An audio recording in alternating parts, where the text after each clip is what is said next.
When I wasn't able to use the R word, I would use deficiente for two people.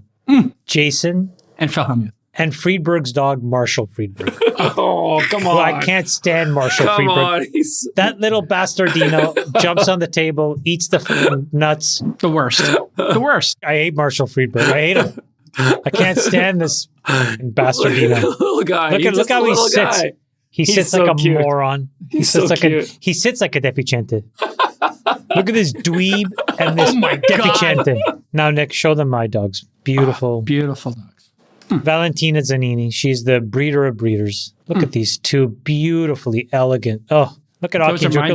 Look how well behaved they are. You don't see them jumping on the table to eat the main course, Friedberg. No. Marshall almost ruined our Christmas dinner. This is why I'm holding a real grudge against Marshall Friedberg. He ate your moth nuts. No, and Allison caught Allison off guard. She's like, Marshall Friedberg, get off the table. Marshall. I just love that he's got a full name. Marshall Eugene Friedberg. Let your winners ride. Rain Man David Sack. And instead, we open source it to the fans, and they've just gone crazy with it. Love you, Besties. Queen of Quinoa. All right, everybody, welcome back to the number one state sponsor. I'm sorry, all-in podcast in the world. The number one podcast. Oh, sorry, Stray Bullets. Here we go. Back on the program. Our guy, Gavin Baker, is here. You know him from Atreides Management. Does private and public, $4 billion under management. And lots to talk about with you. GB1. Good to have you here. GB1 is here. Solo Dolo. CoreWeave IPO happening soon by the time you get this. And Nvidia, you were there at Nvidia. You are the one analyst, Gavin, that Jensen pulled up. You're loved by Jensen. What's it like to be loved by Jensen? Tell us everything. Well, so first he did. There was Alfred was from Sequoia, Mm-hmm. and then they had a nice sell side guy whose name is escaping me at the moment. But it is technically true. I was the only public equity investor on the buy side that Jensen asked. I've known Jensen for 25 years. He's kind of the same guy he ever was, like just maybe slightly calmer. Gavin, can I ask you, like all this stuff where they talk about the balance sheet questions that some folks have about Nvidia, some of the accounts receivable issues and stuff. Is there any legitimacy to those issues, the round tripping? Like what's the real story of someone that peers into that P&L and understands it? Yeah, so I guess maybe to take them in reverse order. I really don't think, like if Nvidia had not put any money into CoreWeave, not put any money into kind of other of these neoclouds, I don't think it would have impacted their revenues at all. At all. They would have sold more to Meta and more to Tesla. More to Meta, more to Amazon, more to Microsoft. So the reason they did it is even 3 years ago, it was a very stable three-player oligopoly from the cloud computing players in Amazon, Google, and Microsoft. And if you're NVIDIA, that's not great to have just three big customers. Those big clouds, particularly in 2023, when there was such a rush to get GPUs, they each kind of want to do their own kind of custom version of an NVIDIA server. And NVIDIA, by giving kind of like a standard reference design, which someone like CoreWeave bought to CoreWeave, you got GPUs in the market a lot faster. And when you use NVIDIA's reference design, it's generally smoother and easier to stand them up. And so the big three kind of cloud computing, hyperscalers, their incremental share of revenue went down. And that was nothing but good for NVIDIA because they now have kind of a more fragmented base of buyers who have less power over them. But what does it mean, Gavin, when like the accounts receivable jumps from $1.5 billion or so to like $5.5 billion year over year? Is that concerning or that's just business? So look, it's never good. But if you think NVIDIA has gone through the biggest product transition in history in terms of Hopper. This is a business doing tens of billions of dollars at scale. There's never been a product transition like this in the history of semiconductors, going from Hopper to Blackwell, kind of the 2022 generation GPU to this one. The only precedent for this on planet Earth is the iPhone. And there's something called the Osborne effect, which is, when Apple comes out with a new iPhone for the 3 months before, nobody buys the new iPhone.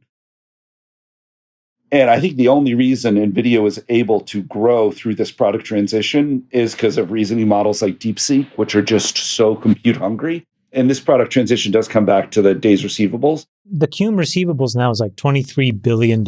Yeah, it's never good when accounts receivables go up. But if this is the most understandable time for it to happen. In a product refresh cycle, you're saying? Yeah, and because a Hopper server, it's a rack. It's whatever it is, 7 feet high, it weighs 1,000 pounds. It consumes 60 kilowatts, which is 60 American homes, and it's air cooled. So you cool those GPUs, and the biggest problem with GPUs, one of the biggest, is they melt. You cool it with air. Blackwell weighs 3,000 pounds, so 3 times as much, the rack. It's 8 feet tall, maybe 5 feet deep, or 4 feet deep, 3,000 pounds, and it consumes 120 kilowatts, so twice as much power, and roughly kind of the same footprint, 3 times as much weight, and it's liquid cooled. So this is like an iPhone upgrade cycle. It was like, it's still a pain that we went from, Lightning to USB-C. I'll grab a cord and it'll be Lightning instead of USB-C. This is like an iPhone upgrade cycle where to get the new iPhone, not only do you have to change your connectors, you have to put in a new generator, you have to put in a new boiler, and a whole house humidification system. To kind of make it work. So it's a monumental product transition. And I think that is a lot of why the receivables went up. They're recognizing Blackwell revenue, while it was still kind of getting into customers' hands. If that trend continues past the July quarter, then I would say, hey, that's reason for concern, but this is a very understandable time for that to happen from my perspective. So basically the summary is AR, accounts receivable, builds as you go through this very complicated product transition, but then at some point it peaks and then you start to work through all of it and it moves off balance sheet, basically gets recognized and you move forward. And so then that AR should shrink. And just to clarify that's accounts receivable. That's the money owed to you by customers for the audience who might have a question with AR. Exactly. And the reason they're not collecting it is because they haven't delivered it. I mean, the accounting gets very complicated with these systems, but yes. I mean, they have delivered it and they've recognized the revenue, but maybe the customer is saying, hey, we're not going to pay you until X. Until we get them plugged in and working. I mean, who knows what it is. Got it. Because it's a new thing. But it makes total sense to have accounts receivable. It's just that here the accounts receivable have gone up more than sales. And that's just a function of the complexity of this product transition. The other part of what I would say is the first part of what you're saying is very similar to what Intel did to scale their chip dominance in the 80s and 90s with this Intel Inside program.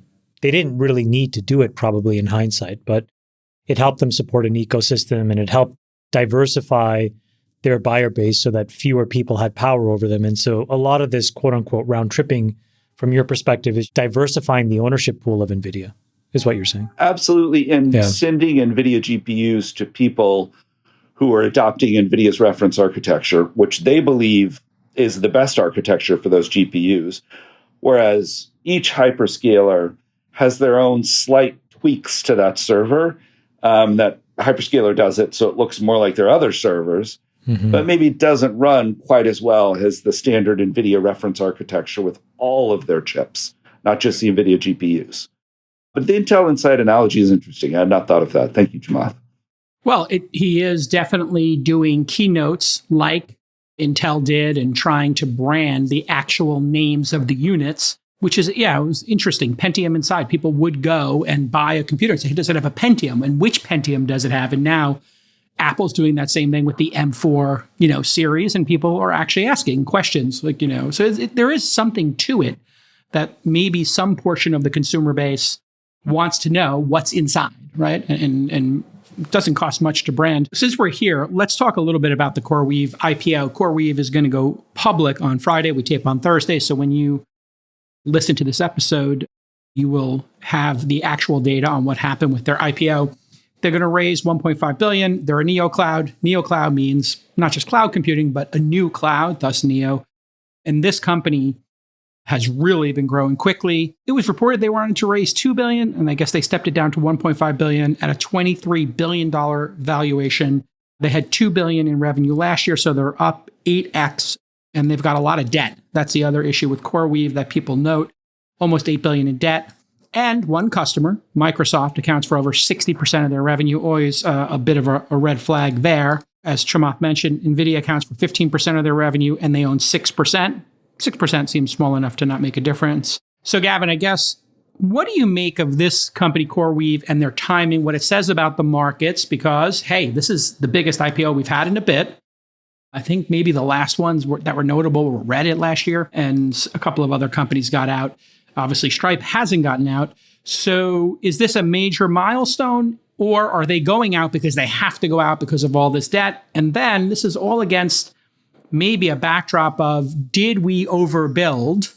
And are these language models going to require as much hardware as we thought last year? So we're definitely not overbuilt yet. Like since DeepSeek came out, like what has happened since DeepSeek R1 came out is China is buying every GPU they can.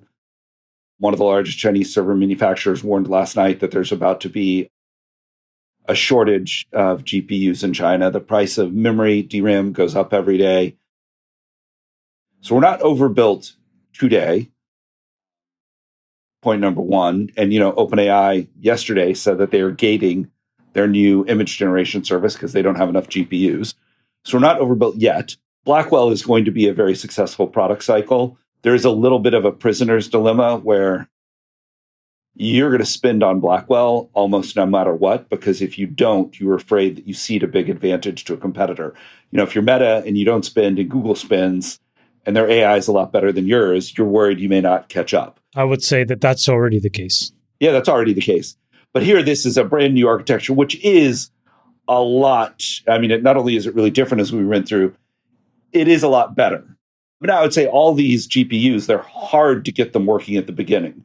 Like right now, Hoppers are, finely tuned. Everybody knows how to work with them. Blackwell, it's almost like you're skipping ahead.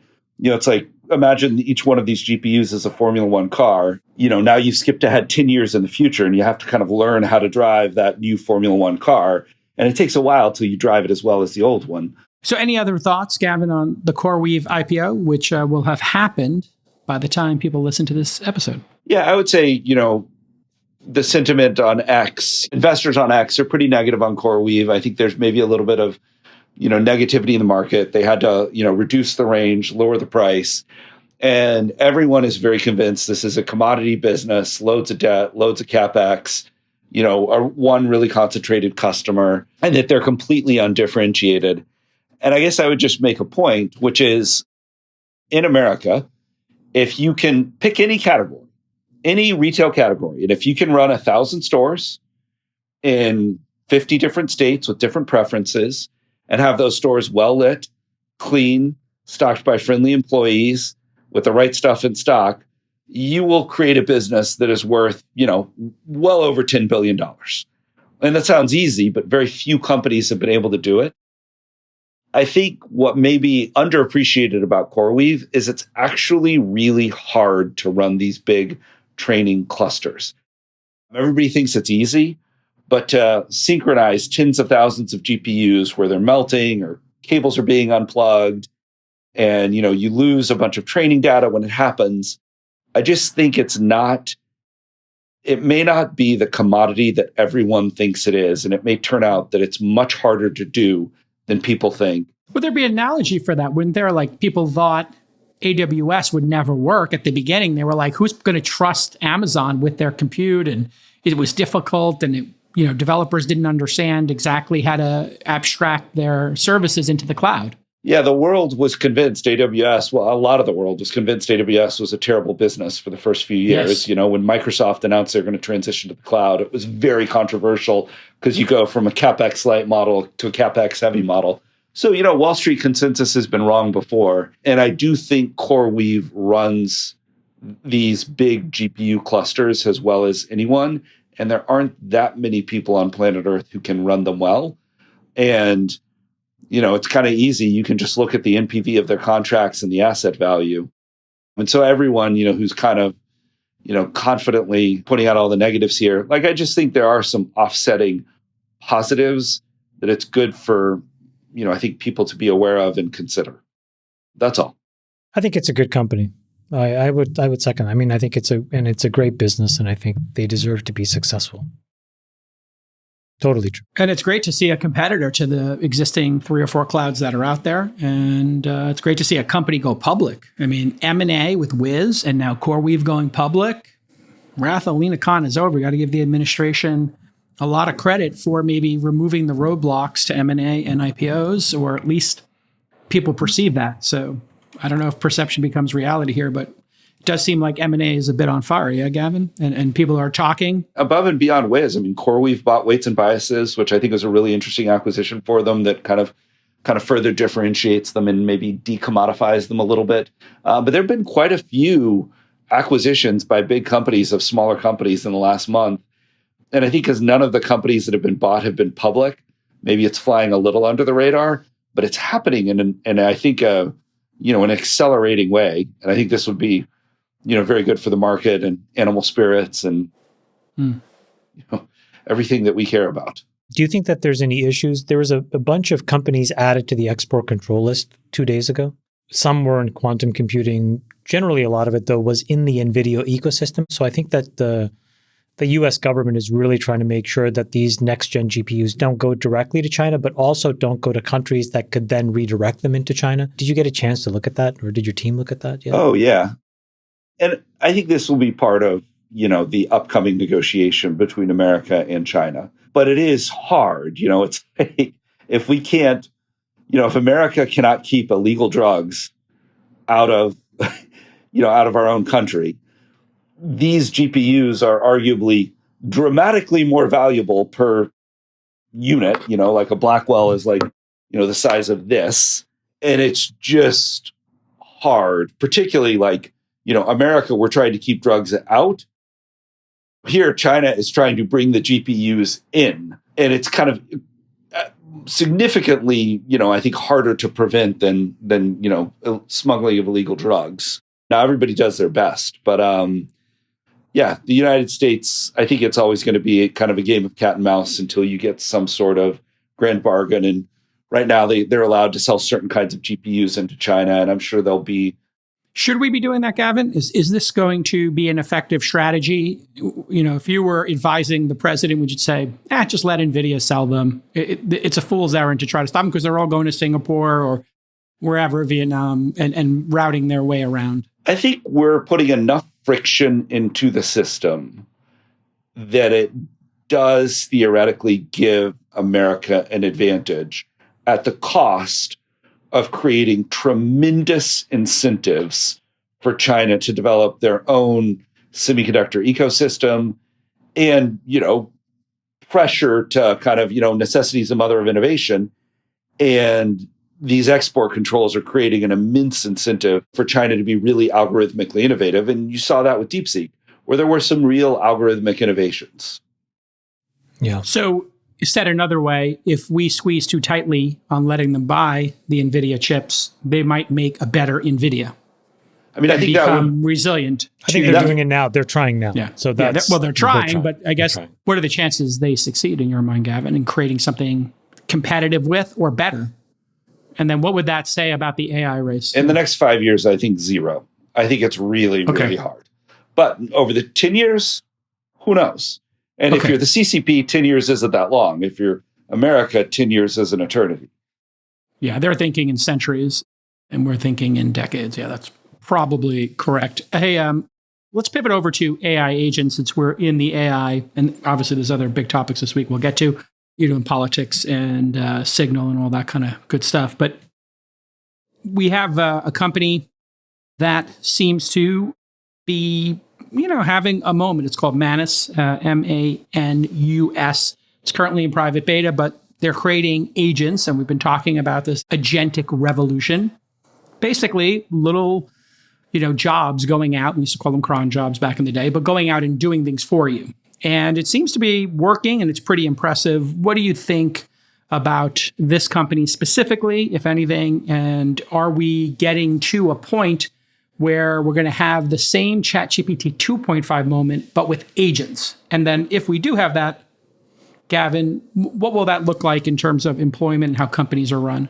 Look, I do think if agents materialize as a reality, and Manus is maybe a little bit of a ChatGPT moment for that, I would say OpenAI and Anthropic developed something called the Model Context Protocol that OpenAI just adopted. I think it will become a standard, and it makes it really easy for an LLM like Stripe can just integrate with MCP, and then any LLM that uses MCP can interact with Stripe. And this is solving a big, big problem for agents in terms of just making them, much easier to use, much more standardized. But if agents become a reality, one, the ROI on AI and Blackwell is going to be very high. And two, it's not good for human employment, but what will be kind of, I would say, the rate limiting factor is just compute. In a world where we all have agents doing things for us all day long, it's going to be a long time before we have enough compute in the ground for that to be a really, really widespread reality. And I think that's why, OpenAI was talking about pricing their first agents at $2,000 to $20,000 a month. Like this ROI on AI question, I think to me really does come down to agents in the short term. Freeberg, your thoughts on these agents and the impact they could have on running businesses, employment, and just generally efficiency. We now are starting to have some standards. MCP stands for Model Context Protocol. Your thoughts, Freeberg, on how this might impact, architecting a business, which you're doing right now with Ohalo. How might this change how people work on a day-to-day basis? Let's maybe give some examples for the audience. I'll take a slightly different view than Gavin. I've said this in the past, but maybe I'll try and contextualize it a little bit. I think that the big unlock with these kind of agentic systems is not necessarily about replacing the easy human tasks, which everyone kind of thinks are kind of the obvious application of them. I think what we're missing is the ability to unlock really complex tasks that are not really manageable today. I can't come up with a very grand project planning exercise with the team I have today. I have to go hire 30 people. Let me give you an example. I want to go build a plant breeding facility under the ocean. Okay. So how do I do that? So to do that today, I'm like, well, I got to go hire people that understand oceans. I understand engineering, that understand how to do underwater engineering. I have to hire material scientists. I have to hire physicists. I have to hire construction project planners. There's a whole group of complicated people I would need to kind of put together to be able to kind of execute on that opportunity. But now a smaller group, maybe 3 or 4 people or 2 people, can say, okay, let's use these agents to help us build that project plan and spec out every step of the process, define how much everything will cost, what workloads are needed, who's going to do what. So suddenly that difficult project becomes a reality. Here's another good example, the California high-speed rail program that's ballooned to this $100 billion. What if we had agents organizing and running that program? Well, maybe the cost of that program and the reality of that program makes it a reality now. So it suddenly becomes a program that we launch, we get it done, we build this railroad, whereas all the people, all the complication, all the confusion has, and whatever grift has been going on, has led to a $100 billion balloon budget with no outcome. So I think complex projects can actually be tackled in an easier way. That actually unlocks a tremendous amount of building, a tremendous amount of opportunity for new employment, for people to come in and small teams of 3 or 4 to get hired that can now do the work of 300 or 400 really deeply sophisticated, highly technical people with a very small, less technical group. So I think there's going to be a tremendous amount of opportunity in biotech, in engineering, in manufacturing, in urban design, in transportation, and on and on and on, where small groups are going to get spun up that can use these systems to do really complex projects. It's less about like, oh, you're going to replace call centers. Like, sure, maybe, but like, what are we going to be able to do with these things that I can't even think about doing today? Chamath, let's level this up and just talk about the bigger picture, which is our giant rival in China. They're actually catching up, in some cases exceeding us. If they get to AI first and then are able to execute on this, given their top-down controls, given the size of their population, given their advantages in manufacturing that we're seeing now with Xiaomi making cars, what BYD is doing in self-driving in cars, what we're seeing now with chips versus Nvidia, it's kind of getting set up that almost everything we're building here in the US, China's copying at a very fast pace and then exceeding. So what's at stake here, big picture? And then I guess we'll then look at what should our philosophy be, in a geopolitical way. Yeah. Let's just do an economics lesson. Why does anybody invest? They invest because let's just take $1. You want to generate a rate of return that's better than all your alternatives. And the riskier it gets, the more of a return you want, right? That's the basic idea. So if you invest $1 in bonds, you can get 5 or 6%. If you invest $1 in an early stage startup, you want to get 50 or 60% returns. Okay, that's obvious. But the return that you generate is in part driven by how profitable is this company, obviously. And if you have a 300-person group of people that has to do something, it's a lot harder for them to generate profit and then to generate a rate of return than it is if you have 2 or 3 people. So the Chinese strategic imperative is no different than small startups versus an incumbent, which is to be as hyper disruptive economically as you can. So I think the big risk is not necessarily Chinese, but many of these alternatives will come from China, which is to say that where are the incumbents? Most of the incumbents are American companies. If you look at SaaS software, that's a perfect example of where there's trillions of dollars. The software industrial complex, as I call it, right? That's like a $3.5–4 trillion industry. It grows by 10% a year. So every year it's adding 300 billion of quote unquote enterprise value. Is that value that is being created? I think a lot of the customers would say no.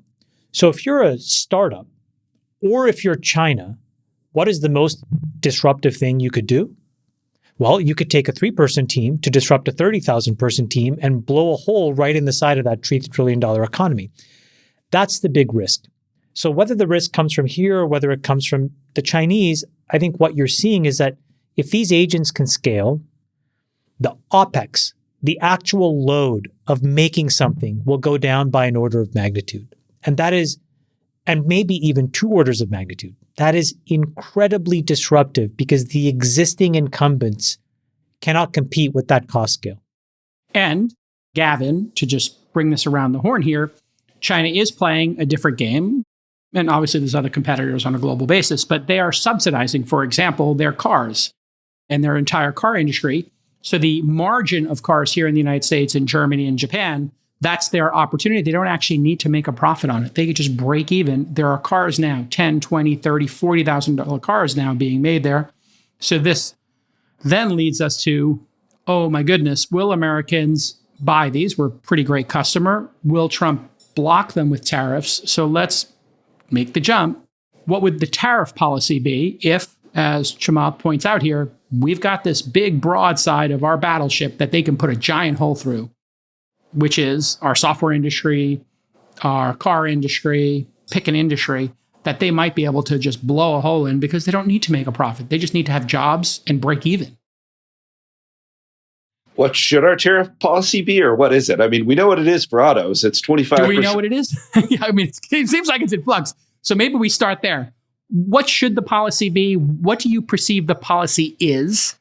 Because it does seem to be a moving target. We'll see what happens on April 2nd because Trump keeps tweaking, let's say, adjusting in public. Yeah, I mean, this is so traditional economics would say, hey, tariffs are not a good idea. We should have free trade. Everybody understands the principle of comparative advantage.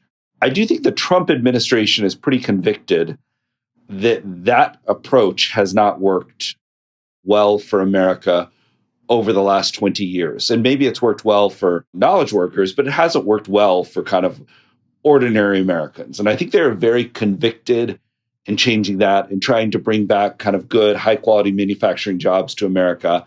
I think they see tariffs as an effective way to do that. Are they right?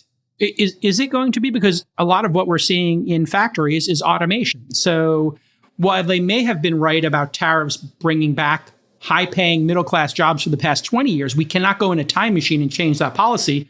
And isn't where the puck's going that we're going to have Optimus robots, Figure robots, pick a robot company doing all this work? Here's what tariffs do. Tariffs are a level-setting mechanism that fixes a historical imbalance. Look, the reality is that we have had meaningfully lower tariffs for products coming in than those reciprocal tariffs exist for our products going into these other countries. That's true. And the one thing I'll say about Donald Trump is you may not agree with the tariffs, but he's been incredibly consistent. I was on YouTube yesterday, and I stumbled into an interview he did, Nick, maybe you can find this, with Larry King in 1987. And he ran a full-page ad in the New York Times talking about this exact issue, and then went on Larry King and he walked through the entire trade imbalance 40 years ago. Yeah, he's been on this, yeah. So this is not a fly-by-night thing. So what do they want? What they want is to create the economic incentives to reshore as much industry as possible into the United States. The delicate balancing act, though, is that after 20 years of globalism and a perverted version of free trade, because it's not what it is today, it's been perverted, it is incredibly difficult to do that without these whack-a-mole problems emerging in other areas, right? Whether it's inflation or whether it's retaliatory tariffs or consumption taxes, all of these complexities, I think, are what has to get figured out. But the structural reason of why tariffs make sense is not necessarily to overly penalize one country over another, but it's simply to say, if you charge 5%, we charge 5%. If you charge 10%, we charge 10%. Nick has a clip. You just listen to this from 40 years ago. We don't have free trade right now because if you want to go to Japan or if you want to go to Saudi Arabia or various other countries, it's virtually impossible for an American to do business in those countries. Virtually impossible. So the fact is that you don't have free trade. We think of it as free trade, but you right now don't have free trade. So Gavin, let's get back to this original question with Chamath's important context. Trump has been on this for a while, but is this where the puck's going? We have the lowest unemployment of our lifetime. Wages are obviously not where we want them to be. So is the right solution to put in a bunch of tariffs, create trade wars, and then hope that people are going to build factories that employ humans when, in fact, it probably will be robots? So is there another solution, like maybe raising the minimum wage? I don't know. What are your thoughts? Well, one, I think it's Chamath and that clip illustrated. He is convicted in this. It's 40 years old. It's happening. Yeah, it's happening. And so I would say two things. Like, one, I think it's something I'm always conscious of. At my wife, Becky, one of her college or high school reunions, there's a guy there who'd been in our class and had been in the Navy SEALs, and he deployed to 80 countries. He'd been in the Navy SEALs for like a decade. And I said, what's the one thing that you learned? And he said, the one thing I learned is everybody in America is always focused on making America better. Having been to 80 different places all around the world, our only goal should be to not screw it up in America. Just don't make it worse, because America is so much better than everywhere else. So the first thing is, like, Chamath said the word delicate, and I think that's right. And if I had one thought for the administration, it would be every time they say the word tariff, whatever they think, Wall Street and the markets, and I would say, I think a lot of business leaders are convinced that tariffs are bad. Now, maybe Wall Street is wrong and the administration is right. One thing everyone agrees on is deregulation is good. So every time they say the word tariff, they need to say the word deregulation 2 or 3 times, because the best way to, I think, maximize the odds of this policy succeeding, despite the headwinds from automation, I think it's going to be a long time before we have hundreds of millions of robots. Even between China and Tesla, I think it's going to take a long time to make vast numbers of humanoid robots. The best way to encourage this reshoring is just making it easier to do business in America. Okay. 100%. Can I just add one thing? That's really, really important, what Gavin said. There's a third thing I would add, Gavin, to your list, which is we need to figure out the difference between manufacturing and IP. And I think what we want to do is make sure that we trap the real value back in America as well. Look, I've told you guys a story before, but when I was helping to run Facebook, I was a signatory. When we were setting up Facebook abroad, we exported all of our IP to Ireland. And lo and behold, who do they sue? Zuck, Meta, and me. Bink. And we've been in this 10-year lawsuit, 15-year lawsuit with the IRS because they're trying to come back and say, hey, Facebook, you owe all of this money. Why? Because we exported all of our critical IP to Ireland and we trapped it there. That should not have been able to happen.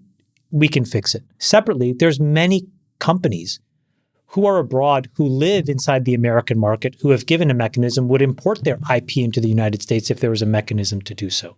So not only can you have manufacturing, you can also have the critical knowledge, not just of that manufacturing, but of that product, of that supply chain. Those are the incentives that these nuances, if we get right, it's really a renaissance for the United States. Let's talk a little bit about maybe other solutions. Friedberg, obviously, perhaps raising the minimum wage or increasing corporate taxes in order to do that. Would that not also help us maybe build back the middle class? That is the criticism I think some other people have. Trump, when he did his TCJA, if people remember the Tax Cut and Jobs Act, corporate tax rate was 35%. We put it down to 21%. And now repatriation of cash from overseas, as Chamath's pointing out, I think it's only 15%. It's like everybody can kind of afford that. So would that not be another way to solve this problem of the bottom half, the bottom third not making enough, or maybe even lowering their tax rate, which is already pretty low? Well, I think the proposal that I've heard from this administration, that we heard from Howard Lutnick when we met with him, was they're going to cut all taxes for people making less than $150,000 a year, so get the tax rate to zero. Do you believe that? Do you think it's realistic now that it's a week after you do that? You actually think that can happen? I 100% do. And in what timeline and why? Well, that's the key question. This is where this becomes like a first and second derivative problem. Let's just talk about it this way. When you take money out of the economy, you want to make sure you're also putting money back into the economy in another way to keep the economy stable or growing. So if you're taking money out of the economy, in the case of tariffs, you're putting money into the government's coffers. You're reducing people's spending because everything costs more now, so consumers will spend less. So what you want to do is you want to make sure that the money that you're repatriating is going back to the consumers so they can now have more money to spend. So that's why you want to cut taxes at the same time that you're increasing the tariff rates. So if you increase the tariff rates, things cost more. The government is now making things more expensive. That's not good. But at the same time, if I cut your taxes and you got more money now than you did before, so you can now buy the things that you were buying, even though they're a little more expensive, the economy should be able to remain stable or grow. At the same time, if you're cutting government spending, that means that the government can afford to take less taxes in.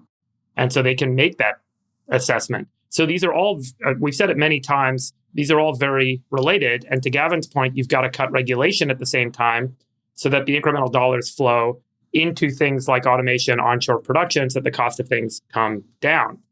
And so, again, not a simple equation. I would call it a grand economic experiment. The analogy for me feels a little bit like there's 4 freight trains kind of passing by each other at very high speed, and you're trying to pass all the ingredients to make a sandwich between the windows of the freight trains. You're trying to get them all over so you can make this delicious sandwich and get to this golden age. That's the configuration that it feels like they need to kind of assess as they're iteratively they doing. They have to thread the needle is, I think, your point, and it's really hard to do.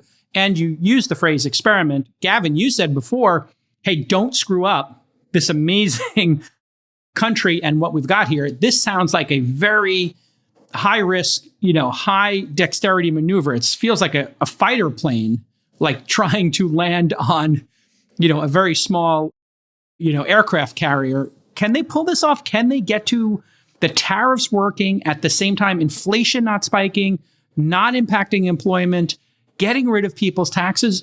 Does this sound too complex to you and too much too fast? What is your honest thought, Gavin, as you watch this as a capital allocator? Are they going too hard, too fast, or is it worth pursuing this experiment as Friedberg framed it? Look, Scott Bessent is probably the single most respected, or was the single most respected macro investor in the world. Like, he really understands the markets, how they flow through to policy, how policy flows back. He's an extremely smart, talented guy. They have a coherent theory. I thought Howard and Scott did a great job in the last 2 episodes. Absolutely, yeah. Kind of explaining the theory. And the one thing I would just say, having, we all watched the first Trump administration, he is adaptable. He adapts to circumstances. And the midterms now are whatever they are, in political terms, they're 15 months away from, around the corner. Yeah, around the corner. So I think they're trying to do a lot as quickly as they can. But I also think that if after a few months, it's, 6 months, 9 months, it's not working, they will adapt. And I think that's one reason there's such an emphasis on reciprocity. In Vietnam came out and they lowered their tariffs on American goods. And that's good. And so I think the out is, maybe it's not going quite the way we hoped. We're going to declare kind of, hey, we have a series of grand bargains with these countries, declare victory. Maybe tariffs on American goods are slightly lower. Tariffs here are slightly higher. Feels more fair. And, move on to kind of firmer ground of kind of deregulation, balancing the budget, cutting government spending, and cutting government taxes commensurate with the spending cuts. So I think they're trying the risky stuff first. And if it doesn't work, they will tack quickly. Yeah, that was my perception, especially after hearing Bessent on the All In Pod. Great job, guys, on getting those long form. And I think this is where the administration is strong. It's when they do a long form discussion and you hear their thoughts about it, it doesn't sound as crazy as when, all due respect to the president, when the president is like, I'm going to go easy on them, I'm going to go hard on them, and it's like a reality TV show and who's going to get fired this week. You actually have 2 incredibly thoughtful, I will point out, Democrats, lifelong Democrats around Trump. And I think that's like I had this crazy observation, Gavin. I don't know if you noticed it as well. Trump lost his reelection campaign and he filled his whole cabinet with a bunch of Republicans. This time he's filled his whole cabinet and everybody around him is a Democrat. And he's gone to a really unique concept here of how to solve the U.S.'s problems, which is get the working man and woman a higher salary and lower their taxes. This could be like an incredible grand bargain that Bessent, I think, is the architect of, and Lutnick is, the communicator and executor of. Do you think they have a chance of pulling this off? If you had to handicap it? I hope they do. As an American, I hope they do. I think they for sure have a chance of doing it. They have a solid theory of the case. They need to execute well. I would say Doge's efforts are important. If you can really cut $1 trillion of kind of waste, fraud, and abuse out of the government spending, that's good. We should all agree as Americans. Maybe Democrats, they want more government spending. Maybe Republicans want less. But for whatever given level of government spending, we want it to be as efficient as possible. Because if you're a Democrat, that means more services. If you're a Republican, maybe that means a smaller government. So I think they have a solid theory of the case. I think there's a reasonable chance it will succeed. But if it doesn't, I think they will tack quickly. And the one thing they can't afford is a recession. If they're focused on the deficit, a recession blows out the deficit. So they will be ultimately sensitive to these market-based forces, rates, stock markets, the foreign currency markets. Chamath, you want to maybe wrap this up for us here as we move on to some of the other topics of the week? John Arnold had a post this morning on X. He was saying the deficit this year is going to be 1.9 trillion. His best guess for 2026 was 1.9 trillion, and he was just kind of asking his followers what they thought. If you listen to Howard last week, what he said is, I'm going to raise $1 trillion and Elon's going to cut $1 trillion. Now, if that comes to pass, then we have a balanced budget. If you ask the sharp money on Wall Street, their numbers range from 170 billion to 300 billion on the revenue side. So let's take the midpoint of around 200 to 250 billion. Okay, 250. If the sharp money is right, that means that tariffs and all of that stuff will only really raise $250 billion, which means that there's going to be even more pressure on Elon. He's going to have to find not 1 trillion, but 1.75 trillion. Again, assuming that that $1.9 trillion deficit exists next year. So that's the math. It is a $2 trillion bogey, and they have to fill it somehow. My intuition is that the waste, fraud, and abuse is probably meaningfully more significant than we think. When we were there, we heard about one consulting firm, 95 plus of all of their revenue, multi-billion-dollar revenue, comes from time and materials contracts with the United States government. We heard throughout the week, I reposted it on X, $65 billion is paid out to consulting organizations beyond just that one in these time and materials cost plus contracts. If you start to add all of these up, today we just heard that the $2 billion grift to Stacey Abrams was canceled, and they're now starting a DOJ investigation into how those dollars got given to her. All of these things start to add up. It may be the case that if there's an upper bound on tariffs, that there will be more than $1 trillion. And Elon kind of fills in the gap, but I think it's possible. They are looking, Gavin, also at military spending and maybe cutting that 8% a year every year for a couple of years. That's where big dollars are sitting. And obviously nobody wants to touch Social Security, despite, I do have to point this out for my besties. You guys did a great job with that interview. And, I just want to say FTMZ for like trying to spin it as, Lutnick was trying to take away people's Social Security. They literally took an hour-plus interview. They clipped it to try to make it seem like he was saying the opposite of what he said. He was saying the fraudsters will be the first to respond, not my mom. My mom would just, call eventually and say, hey, can I... She would assume that there was good intentions. Yes. Whereas the fraudsters would be like, oh man, I got to get here. I think it's and great. You know what? You can Kara use this... Swisher did the same thing. No, let me finish my little thing here, Chamath, because I don't want you guys to have to defend yourself. Listen, I couldn't make it. You guys did these last minute interviews. Mazel tov. We missed you. Thank you for saying that. I would have loved to be there. I will be at the nenext ones for people who are saying like, oh, there's some conspiracy. There's no conspiracy. I had ski week. These guys went to do business or whatever they were doing and to see their friends in DC. And, these things happened very rapidly. And I wasn't able to get there. Bottom line, these were great, substantive, long interviews from Democrats. One of them a gay Democrat, by the way, the highest ranking gay Democrat who's ever been in an administration. The left and the media should be giving praise to these interviews. They should be studying them, and they're doing the exact opposite. They're trying to spin them into something they weren't. It's a gift what the All In podcast did to the American people by showing them a long-form interview with the administration explaining these details. Don't spin it. I think it's great. I think it's great. I'm sorry, I'm pissed off about it. It pissed me off. I don't think you should be pissed off. I think it's wonderful that these people lie. I think it's incredible that they just put it out there. And it just further erodes what's happening. I think if once Bobby puts a nail in the coffin of pharma ads on TV. Bye-bye Anderson Cooper. Bye-bye all these guys. I think it's great. I'm so pissed off. I'm sorry. Like when I see people lie like that. They should be lying. They should be lying. It's great. Because they will not exist. Okay, Gavin, you're a neutral third party. Go ahead. No, I'll just say 3 really quick points. Like first, what Howard Lutnick literally said was if we can find a lot of waste, fraud, and abuse, we don't have to raise the retirement age. Everybody's talking about raising the retirement age to 70. Yes. If we administer these programs more efficiently, we can keep it at 65. And, that's good for everyone.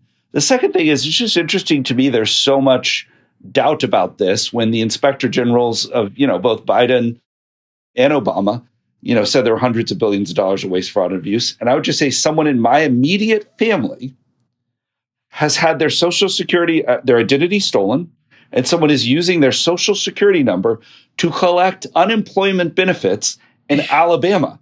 And this has been going on for 2 years, and they've been unable to stop it. And so, you don't want to rely too much on anecdote, but I think this is really happening. And then just the third thing I would just say is I do think, no president has ever raised my taxes more than Trump did. And I think they are pretty convicted in their focus on normal working class Americans and making their lives better is actually genuinely their North Star. You can disagree with the theory of the case. You can disagree with, the way they're communicating it. But I think their intentions are good. Absolutely. And you know what? He even said in the interview, if you really listen to it, he said he was disgusted by the idea that you would even raise the Social Security age. I think we should, by the way. Any rational person, I think the majority of people say, hey, maybe it should go up a year or two. Maybe we should have a little austerity here on the margins. But no, of course not. We can't talk about that. And, the thing this administration could do better is communication. Those 2 long-form interviews was a great step in the right direction. They should do more of those. And Doge should do a better job of explaining this waste and fraud. They're doing a good job. I give them a B+, but there's more work to be done here. And there's waste, there's overspending, there's fraud, and there's abuse, right? These are like different categories. To get to the fraud, that takes building legal cases. All that stuff's going to have to be referred to people. We have a justice system here. It's going to take years to figure out if somebody actually stole. But waste and overspending, we're going to find that pretty quickly. So it's a process, people. And I, for one, trust the process because we're overspending massively. Let's get to some other conversations here. I think maybe we start with... J-Cal, on Doge, I just think it is, whether it's a semi-annual or quarterly, something that is like the Doge report. And everything's been audited and triple checked. These are the 3 categories. This is what we found. I think something like that would be very helpful. I think they need investigative journalists. I'm happy to help with this. I'll do a Doge pod. Listen, I'm not part of the administration. Everybody knows I was a never Trumper. I'm independent, blah, blah, blah. Disclaimer. I would totally go in there and I would do a Doge pod. J-Cal? Why do you keep saying independent and then you throw yourself a label that says you're not independent, you're dependent? I'm telling people I was a never Trumper. But if Trump is going to surround himself with the moderate Democrats... Are you truly independent? I like to think so. I try to be independent, call balls and strikes here on the program. I'm not going to bend the knee to the administration. I'm going to be critical of Trump coin. I'm going to be critical of these deportations, which we're going to get to. And I will say critical things. But I would go in there and I would do the Doge pod with Elon or whoever in the group is and go point by point through these things to explain it to the American public. Let's keep moving here. We got such a full docket. I want to talk about Signalgate. Text our bestie and talk to him about it. I think that's a good idea. mean, maybe I should go in there. Because listen, I don't even consider this like a Trump administration now. I consider this a Democratic, moderate administration. Everybody around Trump now is a Democrat. I think I might be in. You guys look like you had a good time. You guys look like you had a good time last week. I kind of want to be included. It looked like fun. Did you vote for Trump? I don't want to bring in my vote. I did not vote for Kamala. Let's keep moving here. I'm going to keep dropping hints. Wow. My gosh. I did not vote for Kamala. I couldn't vote for her. She's I don't want to say it, but anyway, let's keep going. I don't want to vote for somebody who was selected. I wanted to vote for somebody who had a primary. And the Democrats, disgraziad for not having a speed run primary. Signalgate, it's the biggest story in America right now. On Monday, think J-Cal's turning. This is incredible. What a day. No, listen, I'm going to call balls and strikes. Right now, 70% of what they're doing, I agree with. 30% I don't. I'm going to get to the 30% on a human rights basis. I think you just admitted you voted for Trump. It's really incredible, actually. Anyway, let's keep moving here. I'm from the great state of Texas. I'll leave it at that. Signalgate. On Monday, The Atlantic published a story titled "The Trump Administration Accidentally Texted Me Their War Plans." Somehow, Atlantic editor-in-chief Jeffrey Goldberg was added to a super high-profile signal group with our Secretary of State, our Vice President, Tulsi Besant, the CIA Director, the Secretary of Defense. How is this possible, folks? They added a journalist, the editor-in-chief of The Atlantic, to their war planning signal group. They shouldn't be using Signal, obviously, to do this stuff.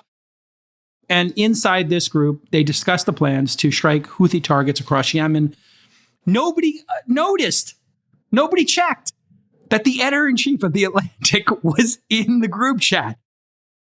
They included the exact targets, the actions, the timing of all of this. It was apparently cut and pasted from some other system by Hegseth, our Secretary of Defense and former Fox commentator.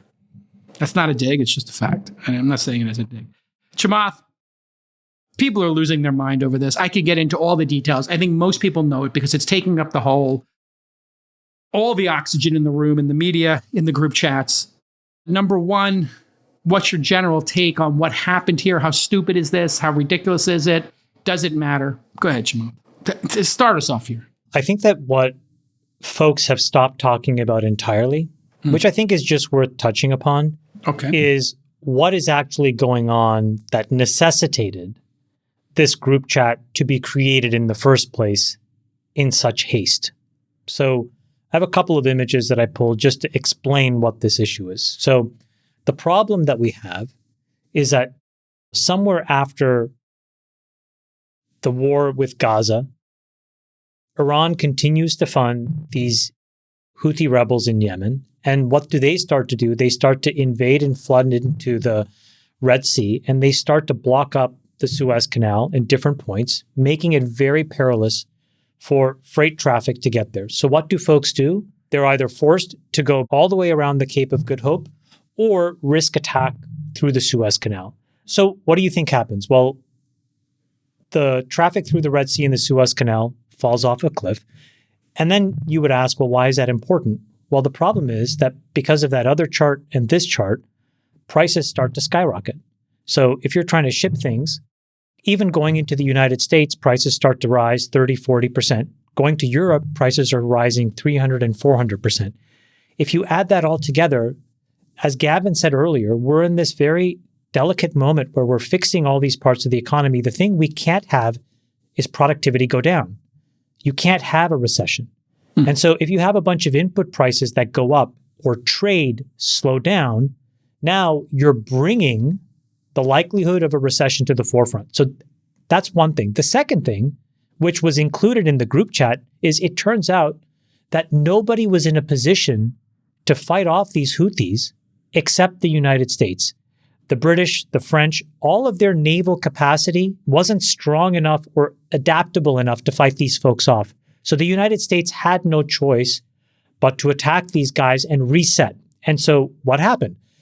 Now all of a sudden, traffic is reset, right? Volumes are back up. By the third week of March, which is where we are now, we're back to where they were even a year ago. The price of shipping is now contained.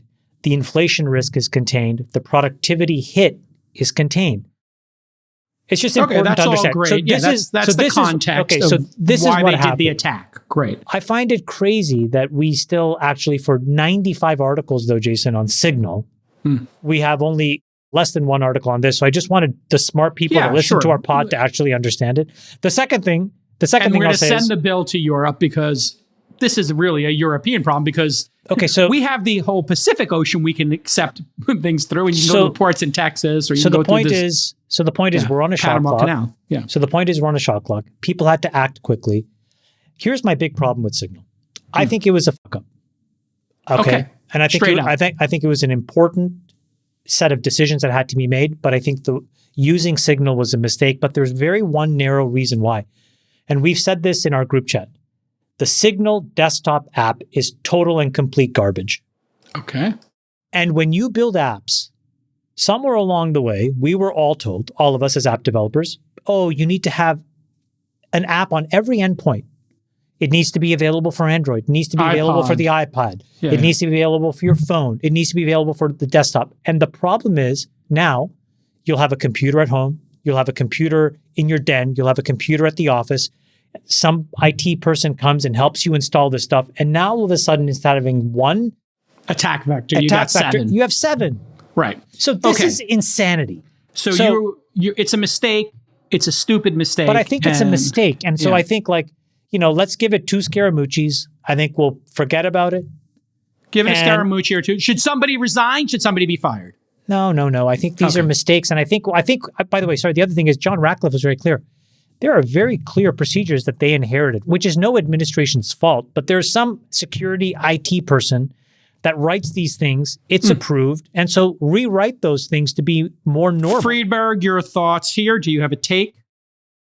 So I think this issue will become one of whether or not government officials can use Signal and apps like it for communication.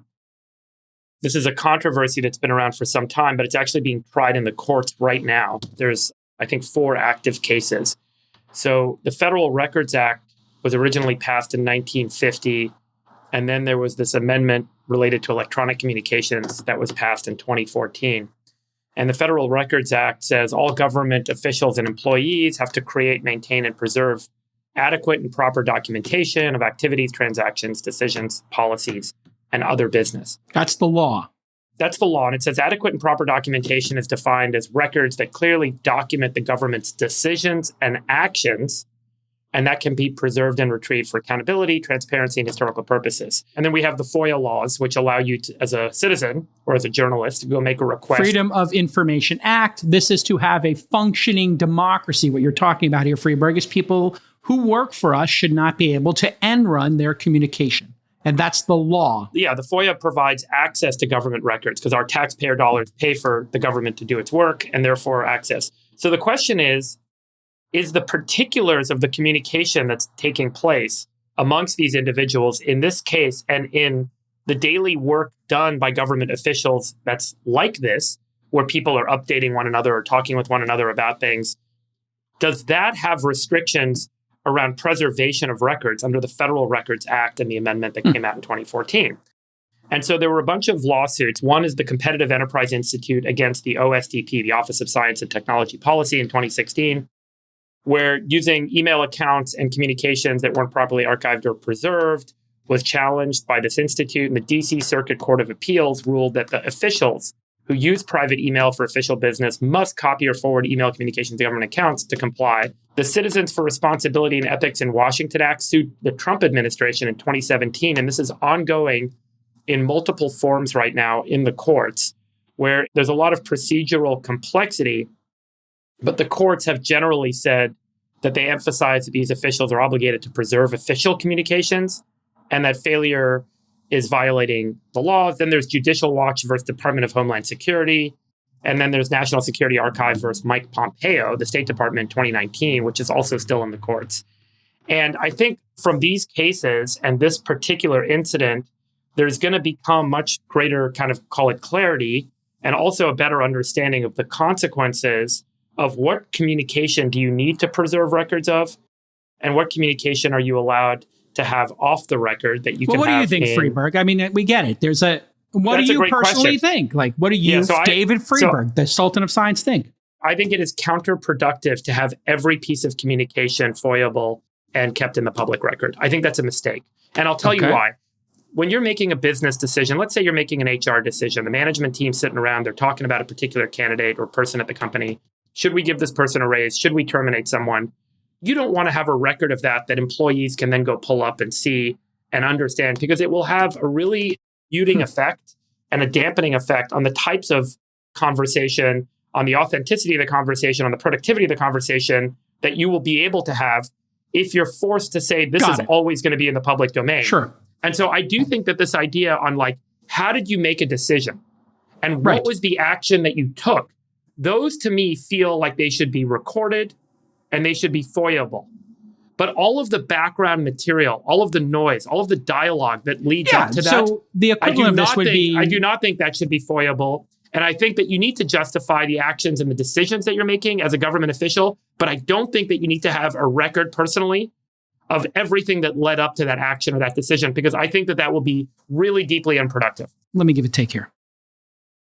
This is a serious issue. They shouldn't be doing it for obvious reasons. It's very easy to hack personal phones, and they do have a way to do this, which is called the SCIF. And there's other places for them to have secure communication. And as you point out, they work for the American people. They should be a record of this. They're breaking the law by doing this. So the administration should not be breaking the law. Obviously, we don't want them to do that. Also, Hegseth clearly took a report of the attack plan, cut and pasted it from some server somewhere, and then pasted it over. This is a known vector. Your clipboard is what it's called, and this is an attack vector that anybody who's in IT or has basic security training knows that you can get your clipboard hacked very easily. They need to take ownership of it, and this is one of the things that this administration and this group does very poorly. Instead of taking ownership, like Chamath said here, just own it, no big deal. This is a chance for us to learn and iterate on the security protocols, yada yada. We apologize. Let's move on. They attack. And this is Trump's playbook. We have to attack the journalists. So what did they do? They attack the journalists. They take no ownership. And the second thing, which this administration really has an Achilles heel for, is on top of just not taking ownership and attacking the hypocrisy. Because this was the entirety of the anti-Hillary movement was, oh my God, she did this exact same thing with her email. And Republicans had a long list of, totally oh my different. God, hold on, I'll finish. You'll get your chance, Chamath, to defend your boys.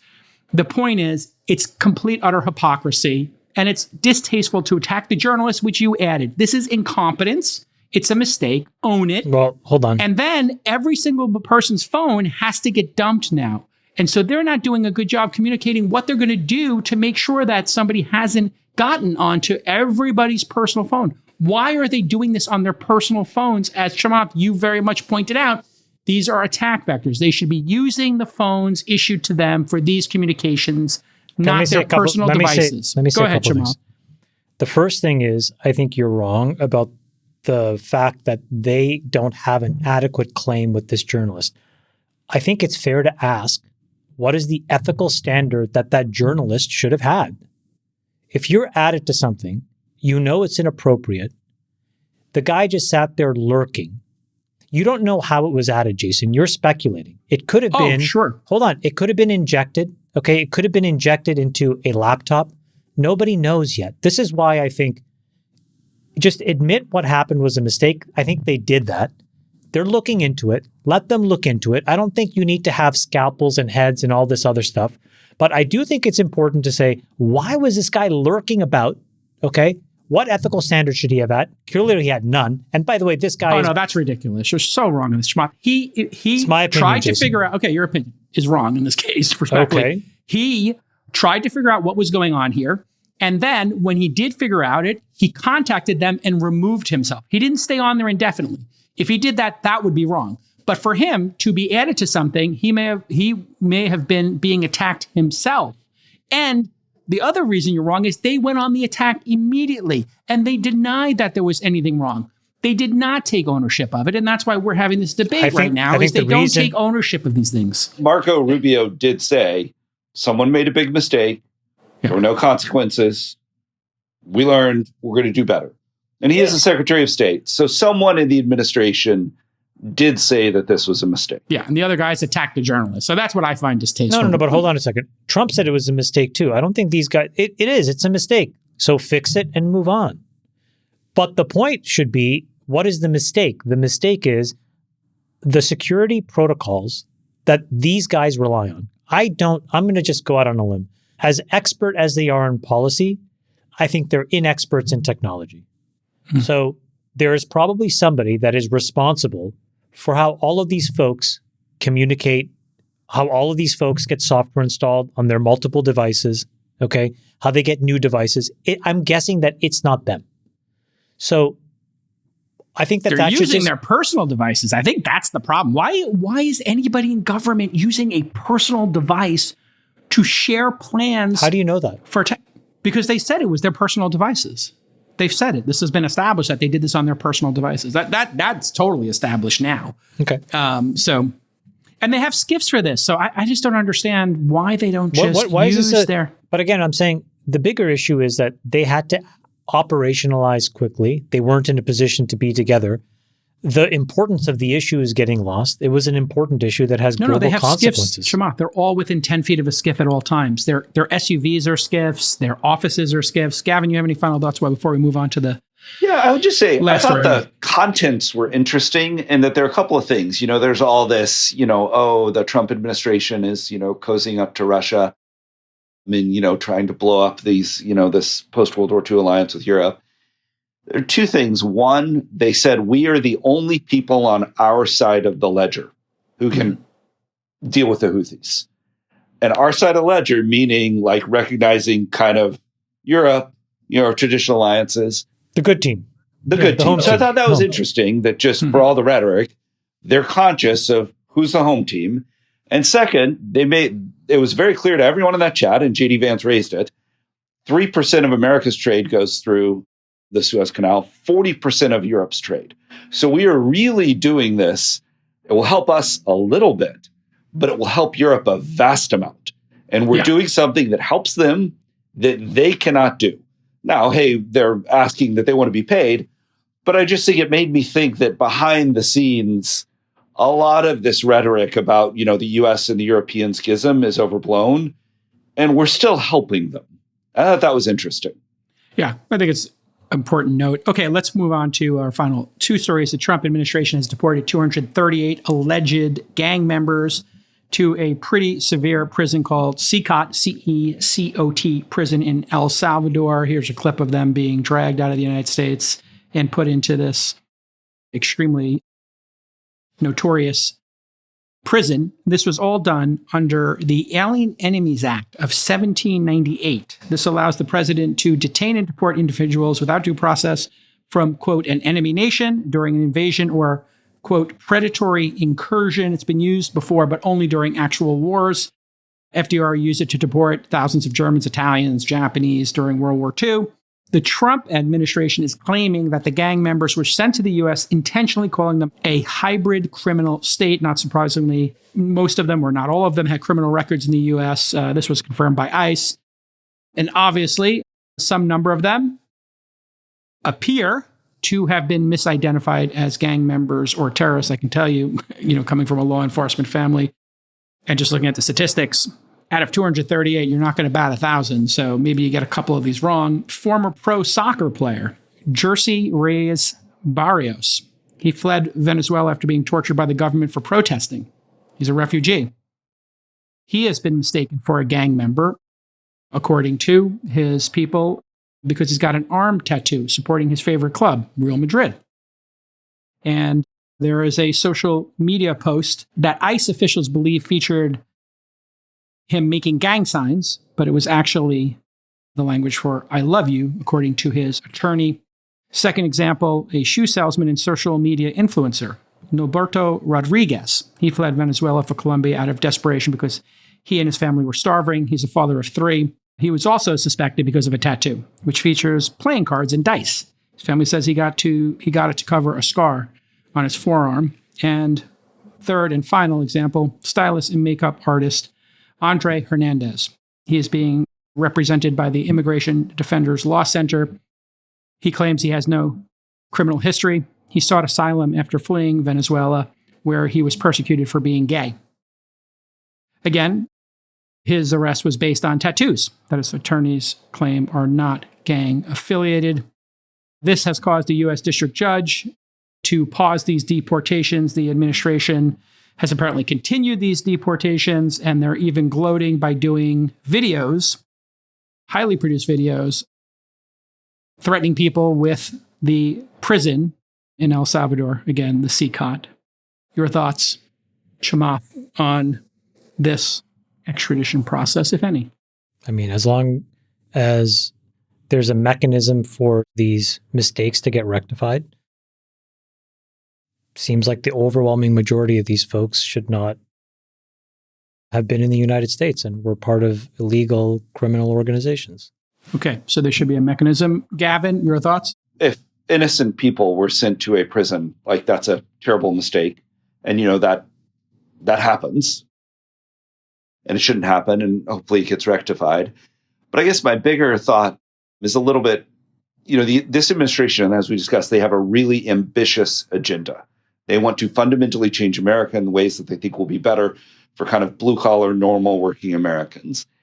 And things like this, Signalgate, if they made a mistake and sent innocent people to this prison, there's only so many of those mistakes they can afford before they lose kind of the mandate necessary to accomplish their goals. And, hopefully it's, we're in whatever, we're not even into the, third full month. 66 days. 66 days. We're into the third month. But we're 4.5% of the way through the second term, and it feels like yeah. 6 Scaramucci's in. Yes. It's brutal. It ain't easy here. This is such a good point, though, Gavin. Continue. Execution matters. If they to accomplish their goals, they need to execute at a high level and communicate clearly and effectively. And just, if innocent people were sent to, this prison, mistake. Signalgate, look, hey, maybe it's a big mistake, maybe it's a small mistake, depending on where you sit. I thought Marco Rubio's response was good, But just like I think execution is important for them to accomplish their goals. Great. Freeberg, any thoughts here? I do not agree with sending people to prison or a detention center without due process. I felt similarly Why? about Guantanamo Bay because I don't think it matches the rights and the values that the United States should stand for. I think it's different if you believe that they're here illegally, they're part of a criminal enterprise, and we don't want to try them in courts here. Then we should ship them back to a port of departure somewhere else in another country. Maybe it's back to Venezuela and let their courts try them. But I will talk a little bit about this El Salvador motivation. As you guys know, the El Salvador prison that they set up for putting the gang members in had a radical impact on living standards in the country. In 2015, the homicide rate per capita in El Salvador was 103 people per 100,000. So 1 out of every 1,000 people were murdered every year. They introduced this aggressive policy of rounding people up without due process and putting them in this prison. And through that action, they were able to reduce the homicide rate per capita below 2 per 100,000, which is what it was last year, 1.9. So it had a radically positive effect on society, but obviously at the cost of a value that we in the United States hold dear, which is the value of due process and the importance of due process, because all it takes is one innocent life being locked up. But sorry, you're saying El Salvador, there was no due process? There was no due process. And so there are plenty of stories. If you watch the documentaries on this prison, there are plenty of stories of people that later were released when they were found to be completely innocent and randomly rounded up or caught up in a sweep or something that they shouldn't have been at. And there was actually one fascinating interview I saw of one of the guys who spent over a year in the prison, was completely innocent. But he said, you know what? It was worth it because the government's been able to clean up the streets. I got to find this clip, but I was really shocked. I couldn't believe that a guy that spent a year in this prison actually had something positive to say, because it was such a maybe profoundly... he had to say that to get out. Who knows? Well, it was such a profoundly difficult place to live in El Salvador. And we've all heard these stories. But I do think that there's a cue being taken by this administration that there's a way to kind of very quickly resolve to a positive outcome with respect to immigration and crime. But I do think Gavin's point is right, that we do have to have some boundary conditions, particularly as it relates to human rights that we do value here in this country. And as long as there's a court trial, as long as there's a judge, as long as there's some sort of, it doesn't need to be a jury of peers, but as long as there's some evidentiary hearing to make the determination that someone is, likely this criminal, it makes sense. But again, I'm much more in favor if there's going to be forced movement of people, I don't think that they should necessarily be moved into a prison as much as moved to a port of departure and have them tried in another country if there's a crime, or we try them here and put them in prison. I agree so much with what you just said. Due process is important. Like America, like human rights are a core American value. And it was great you acknowledged that the outcome in El Salvador was good. Homicides down 99.9%, lots of lives saved. And just, there needs to be a balance between these. Yes. Then let me ask you guys a question, very pointed question. If you guys could implement an El Salvadorian style incarceration system tomorrow, and it would have the exact same effect on American crime. So cuts it Absolutely by 9 not. with and I'll give you, there's a 4 or 5% error rate. Would you do it? Would the benefit of the safer society be outweighed in your minds by the error rate or not? Absolutely not. Most people would say yes, because they would view it wouldn't affect them. And then the 2 to 5% of people who have family members who are innocent get locked up. I get that. I'm saying, what do you think? Yeah, I wouldn't compromise that value. Yeah, we don't want to compromise that value. It's incredibly dangerous. Yeah, incredibly dangerous. We've been riding on a bit of a high. And I think there's a couple of things here this administration could do better. And communicating when they make a mistake. And then human rights is such a core part. I believe, Jason Calacanis, believes that there is a sadistic nature to this administration. It is an Achilles heel for them.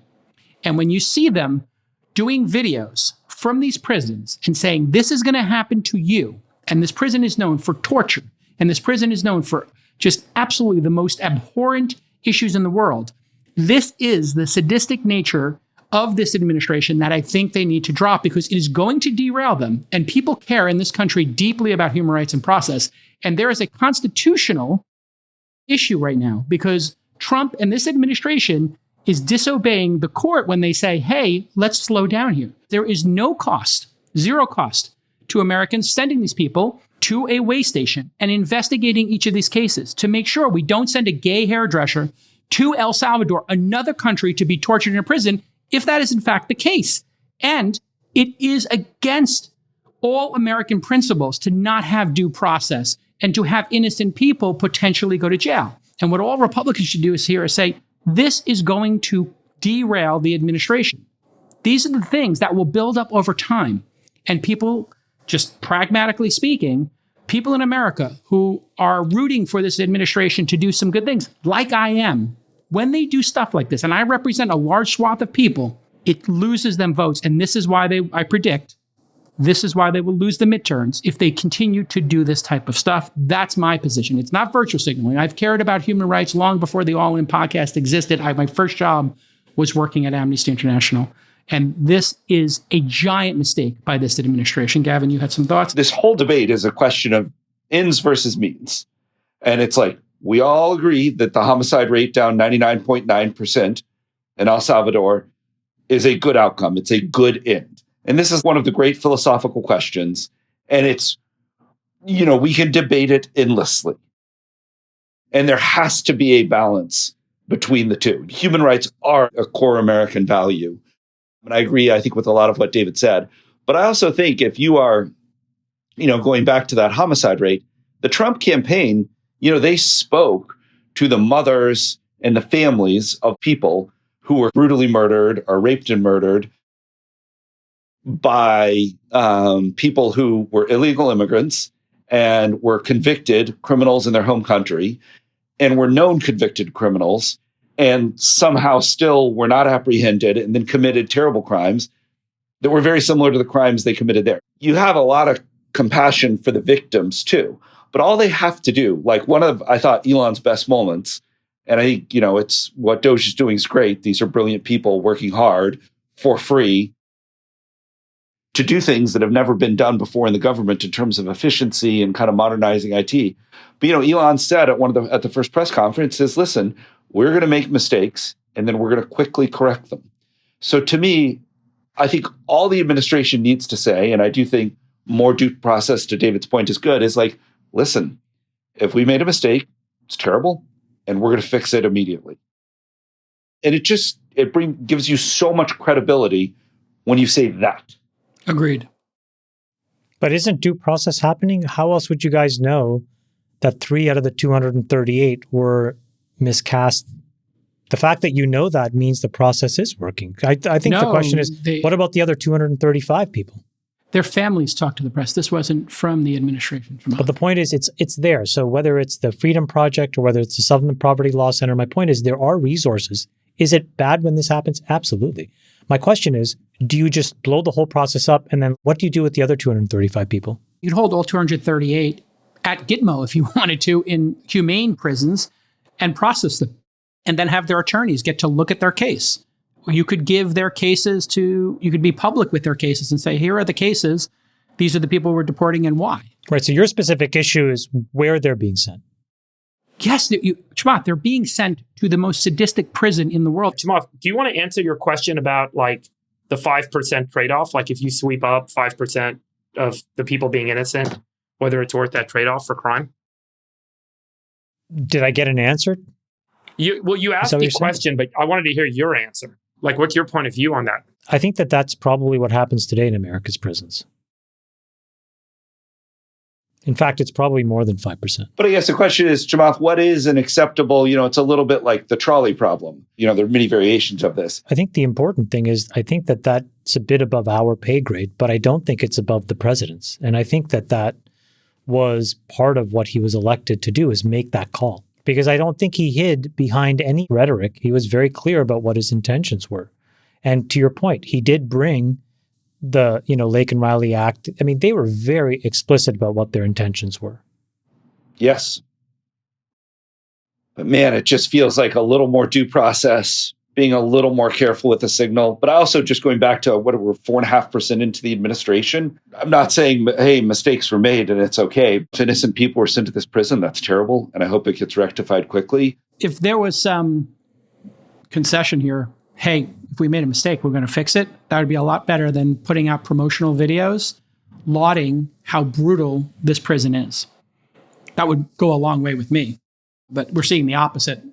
They're releasing videos that they're producing. We'll play one here for you to see. By the way, I think an important point about this,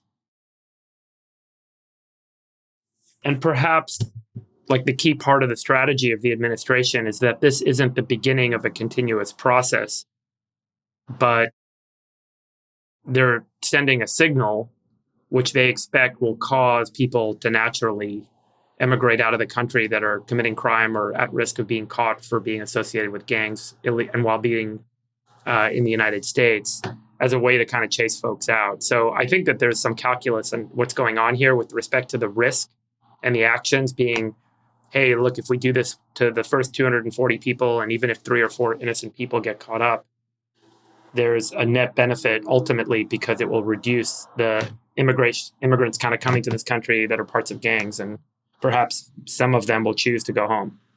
They clearly believe that this is going to save innocent lives in America. That is their clear belief system. Well, yeah, and everybody wants that. Here's Secretary Kristi Noem from the prison itself. Here at CCOT today and visiting this facility. And first of all, I want to thank El Salvador and their president for their partnership with the United States of America to bring our terrorists here and to incarcerate them and have consequences for the violence that they have perpetuated in our communities. I also want everybody to know, if you come to our country illegally, this is one of the consequences you could face. First of all, do not come to our country illegally.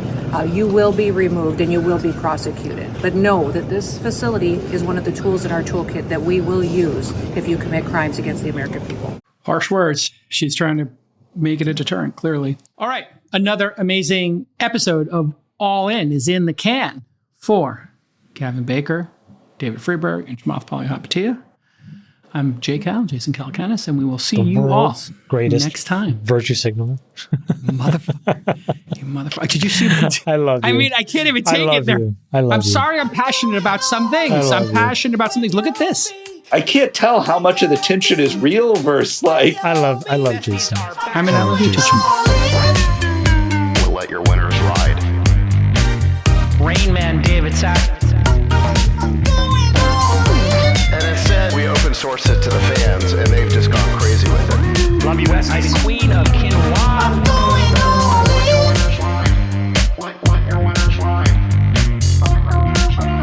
Besties are gone. Go 13.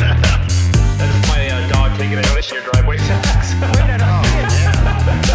Oh, man. My haberdasher will meet me at Clinton. We should all just get a room and just have one big huge orgy because they're all just useless. It's like this sexual tension that they just need to release somehow. Wet your beak. Wet your beak. Your feet. What? We need to get merch. Besties are back.